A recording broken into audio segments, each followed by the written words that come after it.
Man, I tell you, that is a serious tool. This is the multi-hammer for the man who has every tool.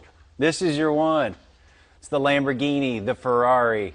You know, the one that everybody walks into and they're like, really? That's the tool you have? You've got that tool. Seriously though, this tool does a lot of things. It can do stretching, shrinking, bead rolling. You can do English wheel, doming. And the reason it's like more than one machine is it's got a function where not only can it be a rigid hammer, but it can also be a sprung-loaded power hammer like Yoder type. So what we're doing now is doing shrinking, which this is about 5 minutes. And that is a serious piece of shrinking out of 5 minutes. And one of the reasons it does that is because it has so much power. I mean, when I'm using it right now, even though it's really controllable, you wouldn't want to get your finger in here. But you see, I'm using it really slow, but you can also pump it up.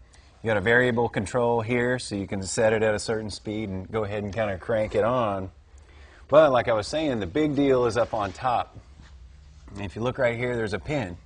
If you lock this pin in, then it's in solid mode. So say you want to do some wheeling, if you want to do some beating, then it's locked into a hard position.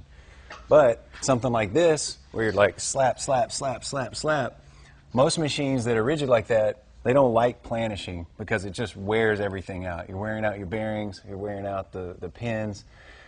This has a spring, so it's got a semi-elliptical front, kind of like an old hot rod, you know, basically like a half leaf spring that's up in the front. So when you pull that pin, you're using a spring to come off of here, and that way it doesn't ruin the tooling, but yet it's still, you get a lot of power.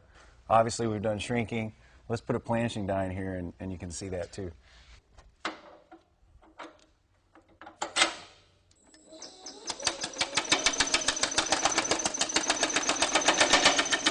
Now first I'm just kind of pushing down these ruffles, just kind of pushing them together, get rid of the folds. Now we'll kind of get into the meat. We'll start making some real beef.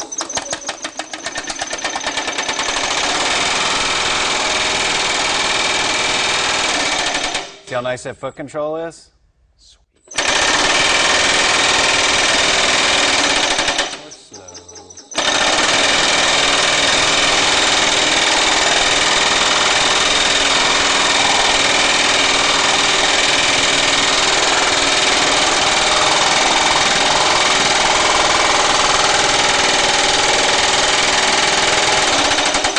That's real time. Look how quick that is. That's a lot of stretch. It's a lot of shrink to happen that fast and that smooth. Woo-hoo-hoo-hoo! Okay, so I got my beading die in.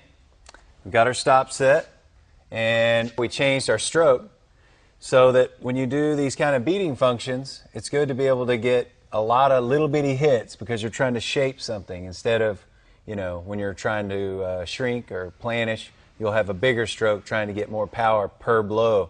This, you want a lot of little bitty ones to try to make it nice and smooth. And the other thing we did is we locked it into rigid mode. So we're not using that spring anymore. Now we're using a rigid block. That way when we come in and make that line, it'll be nice and smooth and hard. And at that point, we check our height, so we kind of see how we're looking. So we've got a metal thickness in there. We'll do that by spinning it around via the wheel on the opposite side. At that point, we're ready to rock. So cool thing about this too, you can start in the middle of the panel. So I'll start that.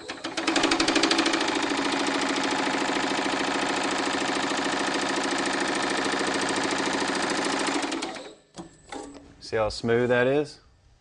Now say like you're doing a floorboard, you know, floorboard would kind of look similar to this.